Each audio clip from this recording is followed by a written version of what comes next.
के पानी छुट्याई सबसे बड़का अदालत जनता के अदालत होला। तमाम विषय वस्तु पर आज फिर हमनी चर्चा करे खातिर हम उपस्थित हो गए बनी और आज हमनी के साथ में बातचीत करे खातिर हमरा संगे पाहुना के रूप में बानी, हमनी के अतिथि के रूप में शिव पटेल जी, जनता समाजवादी पार्टी के केंद्रीय सदस्य भी रहल बानी वहाँ और प्रखर वक्ता और मधेश आंदोलन के एगो अगुवा नेता के रूप में भी पर्सा जिला में वहाँ चिर परिचित बानी। तो सबसे पहले शिव पटेल के हम कार्यक्रम में स्वागत करे के चाहें। शिव पटेल जी, अपने के कार्यक्रम में स्वागत बा। धन्यवाद मनोज जी। जी शिव पटेल जी, अपने एगो प्रखर वक्ता के रूप में बिरगज में चर्चित बानी। देश में ई तमाम जौन राजनीतिक संक्रमण देखल गई बा, राजनीतिक गतिविधि ऊपर चर्चा परिचर्चा हो रहा बा। हर एक पार्टी अपन अपन तरीका से जोत रहा बा। केहू कह रहा बा जनादेश लेवल ही उचित हुई, केहू कह रहा बा कि ई गलत है, ई गैर संवैधानिक कदम बा। पहले हमनी के सदन पुनर्स्थापना के भी बात हो रहा बा। ई बीच में अदालत के निर्णय के भी बहुत लोग इंतजार कर रहा बा। ई तमाम पहलू के अपने कैसे देख रहा बानी, संक्षिप्त रूप में हमनी के प्रतिक्रिया दे।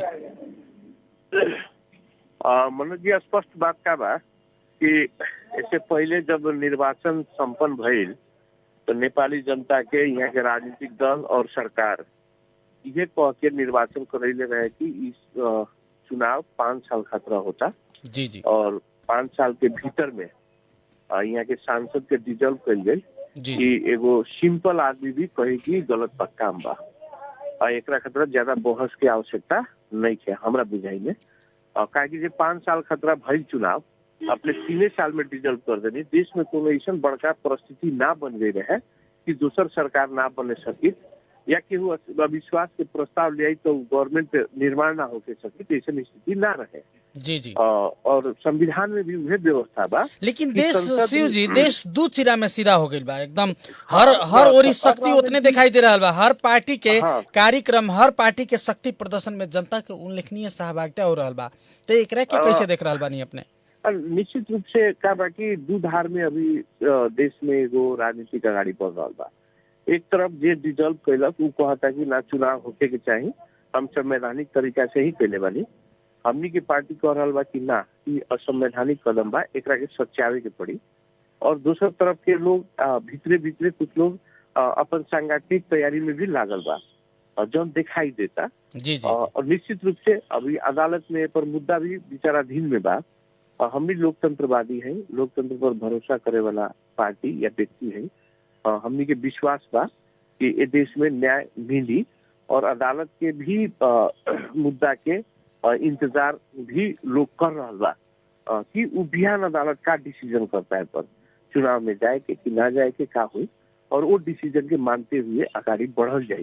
जी, तो इस सब बीच में जल्दबाजी हो गई शिव पटेल जी। उ लोग के कहे के मतलब का बा, प्रधानमंत्री केपी शर्मा ओली के गुट के नेता लोग का कह रहा बा, अदालत में जो मुद्दा बेचाराधीन बा ओ में हतार में देश के प्रमुख पार्टी सब, अपने के पार्टी लगाए तो अन्य प्रमुख पार्टी सब हतार में मुंह खोल देल और एकरा के अदालत के ही प्रभावित करे वाला खेल के रूप में उ लोग व्याख्या कर रहा बा। एकरा के अदालत के प्रभावित गवर्नमेंट कर सकता, अदालत के प्रभावित जनता से ना हुई। आम पब्लिक तो अपन आवाज उठा रहा बा। जैसे हमनी के पार्टी जनता में ये बात बतावता कि भाई ई कदम असंवैधानिक है, ई लोकतांत्रिक प्रक्रिया से नहीं के मिलल। बिहान के दिन में हमनी के ई डर बा, हमनी तो मधेश के पहाड़ के हिमालय में रहे वाला आदिवासी जनजाति थारू मधेसी लगायत के पीड़ा के संबोधन करावे खातिर आगे बढ़ल बानी। और जौन संविधान देश में बनल बा उ भले संविधान में कुछ ही अधिकार हमनी के सुरक्षित हो, लेकिन बा तो मिलल अधिकार के सुरक्षा करते हुए आगामी दिन में बढ़िया कामों को ओकरा खतरा आगाड़ी बढ़े खतरा हमनी के पार्टी ज्यादा चिंतित बा। वही से जनता के बीच में ये बात के भी जानकारी करावल जरूरी बा।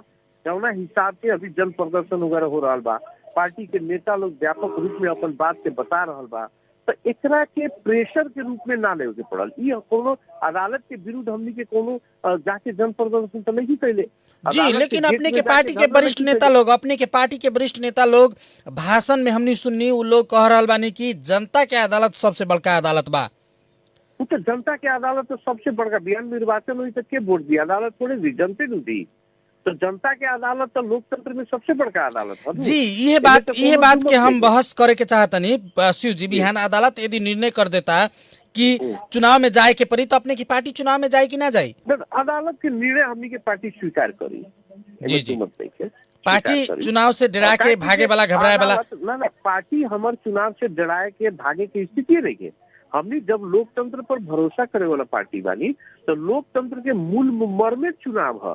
हमनी के परिवेश इतने कथी फर्क बा कि चुनाव इस समय पर नहीं के हो पूरा अवधि तकले संसद रही फिर से चुनाव हुई तो अच्छा रही। जी ओ बेरा अगर शिव पटेल जी ओ बेरा अगर अपने के पार्टी ओ बेरा अगर चुनाव में जाई तो एगो ई भी मुद्दा हो सकता कि केपी शर्मा ओली के प्रधानमंत्री के तत्कालीन प्रधानमंत्री के जो निर्णय रहे वो गैर संवैधानिक निर्णय रहे, एगो इहो मुद्दा अपने लोग के हो सकता। एकदम मुद्दा बढ़ले बाटे। हमनी तो ओ बेरा भी जनता के बीच में कहे के पड़ी कि रोआ वोट देनी 5 साल खतरा, लेकिन ई नेकपा के सरकार ना चलावे सकल, ये सक्षम रहा जौना के चलते फिर से चुनाव में आ गई। तो ई बात तो पब्लिक में तो जैबे करी, में तो कोनो दुमते नहीं के। ई तो राजनीतिक मुद्दा ना, जनता के मुद्दा है। ई बात के तो उठाए करे ही के पड़ी, एमे तो कोनो दुमत नहीं के। वैसे हमनी के पार्टी के मान्यता भी बा, हमनी के पार्टी के भीतर भी हो रहा बा कि अदालत लोकतंत्र में अदालत पर भरोसा करे के चाहिए। हमनी के विश्वास बा कि अदालत न्याय संगत न्याय करी। जी शिव जी, तो जैसे कि ई एगो बात हो गई, एगो ई पहलू हो गई, लेकिन ई जौन घटना घटल है देश में प्रतिनिधि सभा के विघटन के जौन बात आयल है, ए में जनता समाजवादी पार्टी, नेपाली कांग्रेस लगायत अन्य दल के भी वरिष्ठ नेता लोग दोषी बाए में।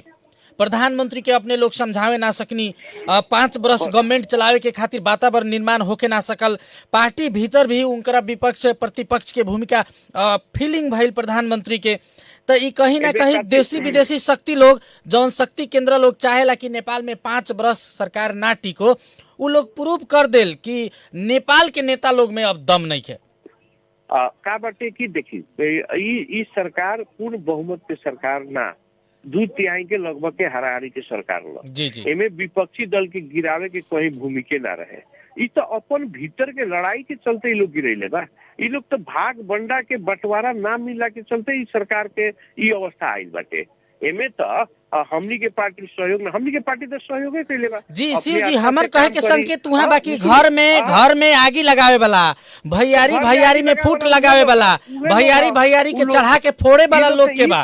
ई लोग कैले बा ई काम। अपना घर में भाई में झगड़ा हो गया, घरे में आगी लगा देलक लोग, ई तो गलत काम बा नु। अपन झगड़ा के लेके घरे ओरवादी, ई तो गलत चीज बाटे। ई तो ई काम जौन कैलक लोग तो गलत काम तो बा, एमे तो कोनो मत नहीं है।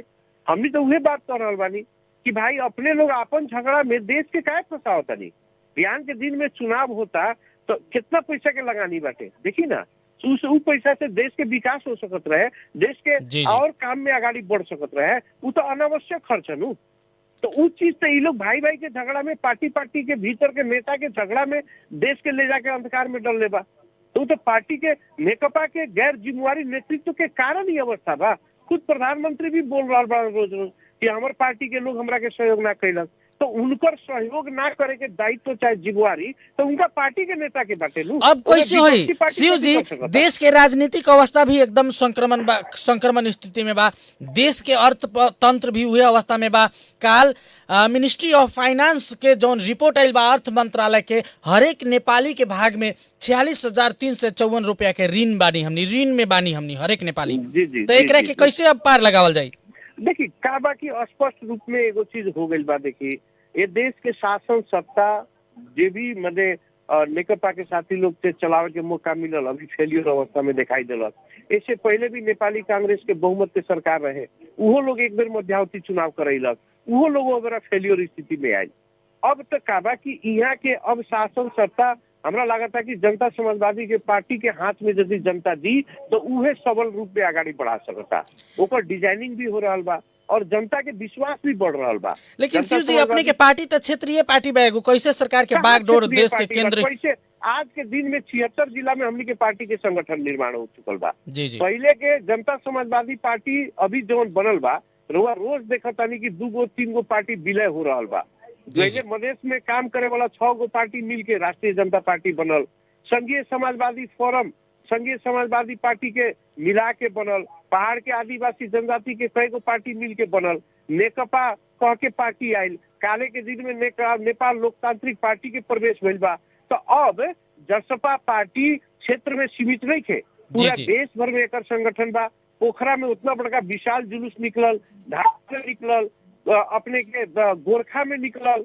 तो आज तो जसपा के प्रति सिर्फ मधेश में, पहाड़ में भी जसपा के प्रति आकर्षण शिव जी, अपने के कितना विश्वास बा कि अपने के कितना विश्वास बा कि अशोक राय जी, डॉक्टर बाबूराम भट्टराई लगायत के नेता लोग पहाड़ में मधेशवादी पार्टी के जौन अपने लोग के झंडा बा, संघीय समाजवादी पार्टी के जौन झंडा बा उ फहरावे सकी? अपने के कितना विश्वास बा? देखिए, जनता समाजवादी पार्टी अब सिर्फ मधेसी के पार्टी नहीं के। जनता समाजवादी पार्टी ई महसूस कैले बा कि नेपाल में रहे वाला मधेसी, आदिवासी जनजाति, थारू, शेर्पा, तामाङ, मुस्लिम, ई सारा जे अधिकार विहीन बा, जे पिछड़ल बा, ओकर पार्टी है जनता समाजवादी पार्टी। ऊ पहाड़ में भी रहे वाला के, हिमाल में भी रहे वाला के, मधेश में भी रहे वाला के, और ई उत्पीड़न में रहे वाला वर्ग जवन बा, एकर आवाज के उठान कर रहल बा जनता समाजवादी पार्टी। तो एकर जवन विश्वास लेवे के बाद जनता से, तो हमनी आकर्षण देख रहल बानी, मधेश में ही ना, पहाड़ में, हिमाल में, चारों ओर एकरा प्रति आकर्षण बढ़ रहल बा। अशोक राय, राजेंद्र श्रेष्ठ, बाबूराम भट्टराई लगायत के कई नेता लोग पहाड़ में भी काम कर रहल बा। रोज संगठन निर्माण के प्रक्रिया आगे बढ़ रहल बा। एकदम आकर्षण बढ़ल बा पार्टी पर, और हमनी विश्वस्त बानी कि अब ई पार्टी मधेश ना पूरे देश के नेतृत्व करी, और आगामी दिन में, आवे वाला दिन में देश के नेतृत्व करे के क्षमता भी यही पार्टी के भीतर बा। जी शिव जी, अब जैसे कि ये सब गतिविधि छलफल हो रहा बा, बहस हो रहा बा, देश में विभिन्न राजनीतिक बहस सब हो रहा बा, अपने लोग संक्रमण, राजनीतिक संक्रमण काल के एकरा के संज्ञा दे रहा बानी। ई बीच में अपने लोग बाबा राम जन्म तिवारी के वार्षिकी अपने लोग मनैले बानी, और अभिन के अवस्था में राम जन्म तिवारी के जौन देखावल मार्ग बा, उनकर जौन राजनीतिक सोच बुझ बा, मधेश आंदोलन, मधेश के जौन मुद्दा सब स्थापित करे के वहाँ जौन काम कैनी, उनकर विचार कितना संदर्भिक हो सकता? देखिए, सबसे पहले के बाबा राम जन्म तिवारी और गजेंद्र नारायण सिंह के देश के शोषित पीड़ित के आवाज बुलंद करे वाला सशक्त नेता के रूप में स्थापित लोग हैं। पिछला 10 गते के दिन हमने गजेंद्र बाबू के स्मृति में श्रद्धांजलि कार्यक्रम भइल, वहाँ के याद कल गई। आज के दिन में वहाँ के ऐसे याद कल जाता कि उ जे व्यक्ति रहलन, उनकर जो मुद्दा रहे, वो नेपाल में पहिलका उधर मुद्दा रहे कि देश में लोकतंत्र होके चाहिए, ये देश में प्रजातंत्र रही तो यहाँ के शोषित पीड़ित जनता अपन आवाज उठा सकत रहे।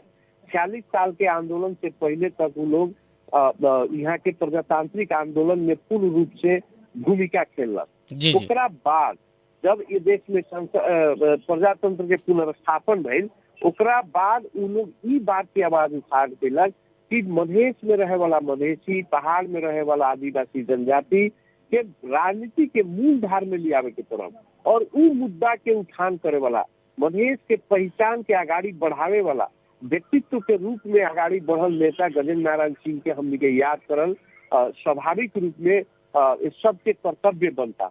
जौना के तरीका से वहाँ के आंदोलन के रूप देखी, विगत के दिन में जब वहाँ के आवाज उठे निकले, देश में रहे वाला बहुत लोग के नागरिकता नहीं मिलल, अब इस देश में संघीय संरचना होके के चाहिए, यहाँ के आदिवासी जनजाति के आरक्षण मिले के चाहिए, सेना में मधेसी के समूहगत भरना करावे के चाहिए, वहाँ लोग के जो आदर्श रहे, जो मुद्दा रहे, और बारम्बार गजेंद्र बाबू कभी भी तोड़ फोड़ पर भरोसा ना करे वाला व्यक्ति रहे।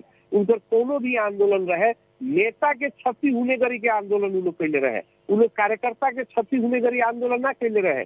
अपने के इतिहास बतावे के चाहे, उ भद्रकाली में काठमांडू के सिंह दरबार के आगे गजेंद्र नारायण सिंह के आमरण अनशन करके उन जनता के सुसूचित करावे और शासक वर्ग के ही दिखावे के चाहे कि जनता के खतरा हमनी आगाड़ी बढ़ रहा बनी, वैसा व्यक्तित्व के याद के जरूरी बा, और वो लोग के प्रेरणा लेके आगाड़ी बढ़ल जरूरी बा। जी, गजेंद्र नारायण सिंह के 19वां पुण्यतिथि अपने लोग मना रहल बखत अपने के पार्टी खुद उनकर मुद्दा पर, उनकर विचार पर कितना अड़िग बा? अपने के पार्टी ही खुद अपने कि पार्टी पटक पटक आंदोलन करेला अधिकार के खातिर और पटक पटक जाके सिलेंडर कर देवेला सरकार संगे? देखिए का बा कि पार्टी के भीतर बहुत पार्टी मिल के बनल बा। जी। गजेंद्र बाबू के बनावल पार्टी रहे नेपाल सद्भावना परिषद, जौना जी। से भइल नेपाल सद्भावना पार्टी।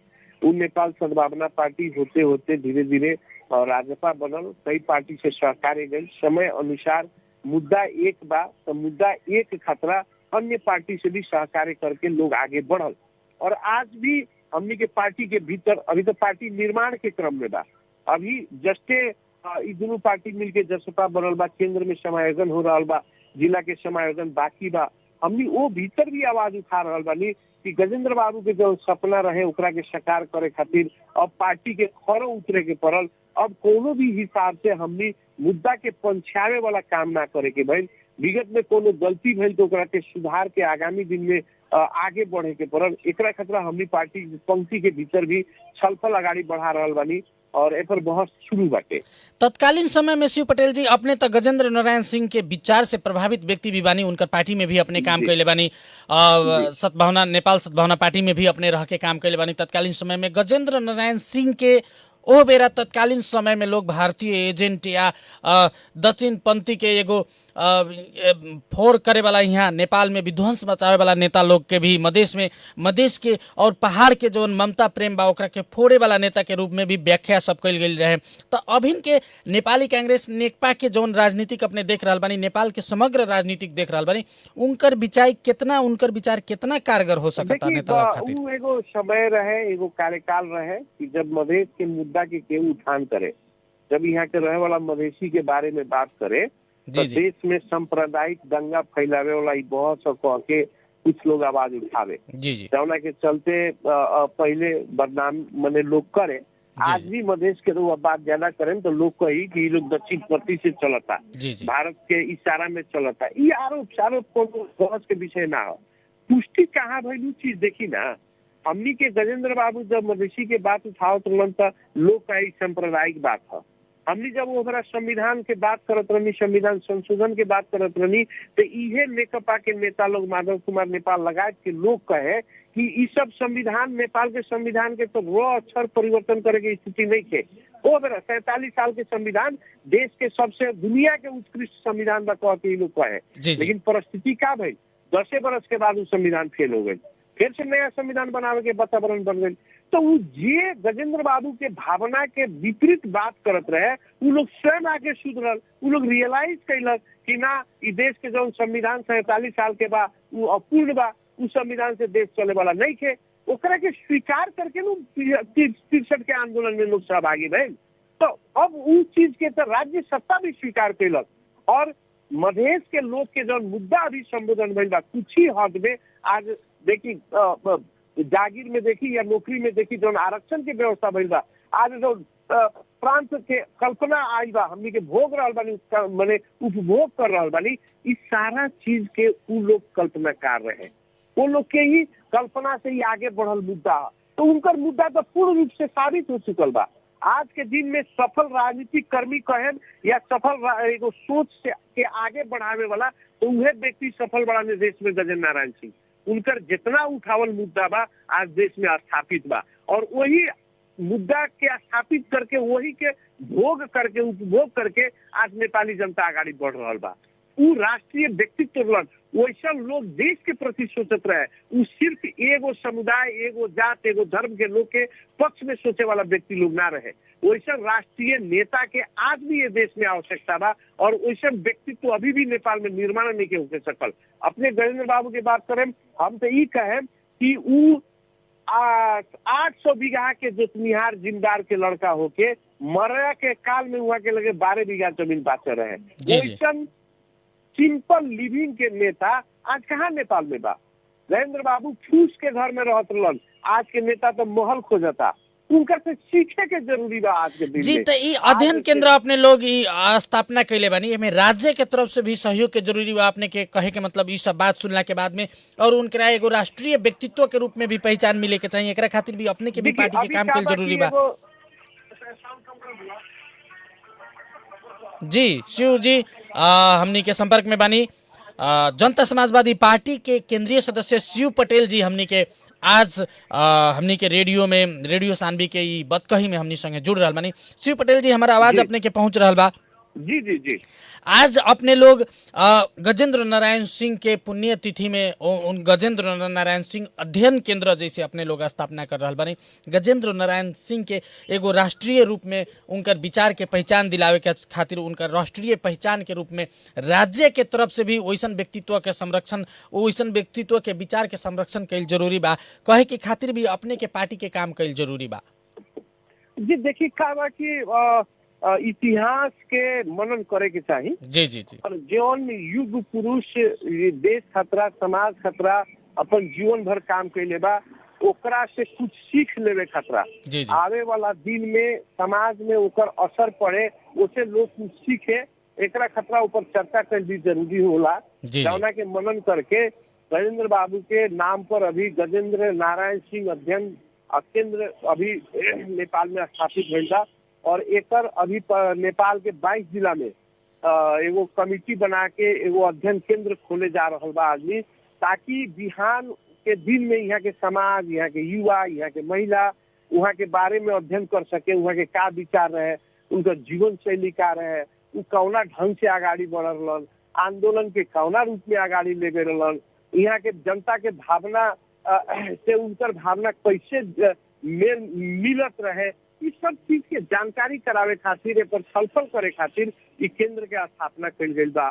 और एमे निश्चित रूप से नेपाल सरकार के सहयोग के भी आवश्यकता बा, करे के चाहिए। देश में कोनो भी राजनीतिक जौन एगो व्यक्तित्व जेकरा से समाज में परिवर्तन भई रहेला, ओकरा बारे में ओकर प्रचार प्रसार करे खतरा या ओकरा से कुछ सीखे खतरा सरकार के भी लगानी होके के चाहिए। जी, गजेंद्र नारायण सिंह अपने संकेत करे के चाहता नहीं, गजेंद्र नारायण सिंह एगो कोनो पार्टी के व्यक्तित्व ना, एगो राष्ट्रीय व्यक्तित्व रहलन। जी जी, एकदम एकदम एकदम राष्ट्रीय व्यक्तित्व रहलन, जिनकर देश के प्रति जौन चिंता रहे, जौन ढंग से काम कैले रहलन, एकर प्रचार प्रसार भी होके के चाहिए, एकरा से लोग के सीखे के मौका मिले के चाहिए। तो ई काम सब करे खतरा ई अध्ययन केंद्र के स्थापना भइल बा और वो अध्ययन केंद्र के बिहान के दिन में नेपाल सरकार सहयोग करी, वो प्रक्रिया के आगे बढ़ी, हमनी के अपेक्षा भी बा और उनमें काम करे वाला साथी लोग वो ढंग से आगाड़ी बढ़ी, ये हमनी के विश्वास बा। जी शिव पटेल जी, ये तमाम पहलू पर हमनी के साथ में अपने छलफल कर देनी है, अभिन के राजनीतिक संक्रमण के विषय में भी हमनी के साथ में बातचीत कर देनी है और गजेंद्र नारायण सिंह अध्ययन केंद्र के विषय में भी हमनी से बातचीत कर देनी है। व्यस्त समय के बावजूद हमनी के समय उपलब्ध करा देनी है, एकरा खातिर अपने के बहुत बहुत धन्यवाद। बहुत बहुत अपने की भी धन्यवाद, हमारे बात राखी के मौका देनी, साथ ही अपने सहित अपने के रेडियो के सभी लोग के हार्दिक धन्यवाद। जी, वहाँ के रहनी है जनता समाजवादी पार्टी के केंद्रीय सदस्य शिव पटेल जी हमनी के साथ में बातचीत करत रहनी है और रेडियो सानवी 96.4 मेगाहर्ट्ज के तरंग पर तरंगित होके वाला कार्यक्रम आमने सामने के आज के दंगल के निर्धारित जौन समय बा समाप्त हो गई बा।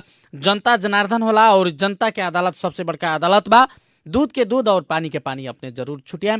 इस सब बहस सुन के कोनो ना कोनो एगो विचार, एगो धारणा अपने बनाई, हमनी के कार्यक्रम प्रस्तुत करे के हमनी के यही उद्देश्य बा और उ सन करे सकेम जनता ही समाज के विकास निर्माण के गति में आगाड़ी डोरे आवे सकी, हम विश्वास ले बानी। आज के कार्यक्रम उत्पादन करे में सहयोग करे वाला हमनी के प्रविधि कोर के मित्र सत्येंद्र जी के बहुत बहुत धन्यवाद देत और एक बार पुनः शिव पटेल जी के हमनी के कार्यक्रम उपलब्ध करा देनी, एकरा खातिर उनकरा के भी धन्यवाद देत। तमाम भोजपुरी श्रोता लोग के हमनी के देश विदेश में सुन रहल तमाम साथी लोग के हम धन्यवाद देत कहत कार्यक्रम इस संझिया 7 बजे बाद भी हमनी के पुनः प्रसारण अपने लोग सुन सकतनी जानकारी करावत आज के कार्यक्रम से हम विदा चाहतनी। नमस्कार, प्रणाम।